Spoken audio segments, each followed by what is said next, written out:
Hi, I'm Abigail Caldwell, and I'm going to be reading a case study from the book Spark. On a slight swath of land west of Chicago stands a brick building, Naperville Central High School, which harbors the basement, a low-ceiling, windowless room crowded with treadmills and stationary bikes. The old cafeteria, its capacity long dwarfed by enrollment numbers, now serves as the school's cardio room. It is 7 a.m., and for the small band of newly minted freshmen lounging half asleep on the exercise equipment, that means it's time for gym.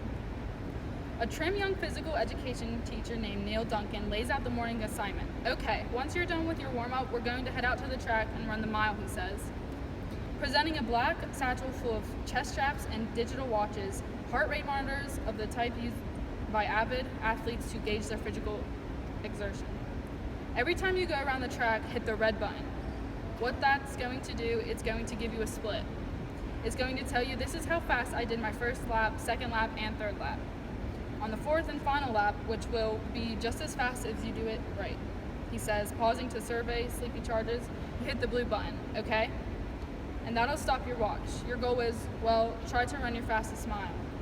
Last but not least, your average heart rate should be above 185. Filling past Mr. Duncan, the freshmen lumber upstairs, push through a set of heavy metal doors, and the scattered groups they hit the track under the mottled skis of crisp October morning, perfect conditions for the revolution. This is not good old gym class. This is 0-hour PE, the latest in a long time of educational experiments conducted by a group of maverick physical education teachers who have turned the 10,000 students into Naperville District 203 into the fittest in the nation, and also some of the smartest. The objective of the 0 hour is to determine whether working out before school gives these kids a boost in reading ability and the rest of their subjects.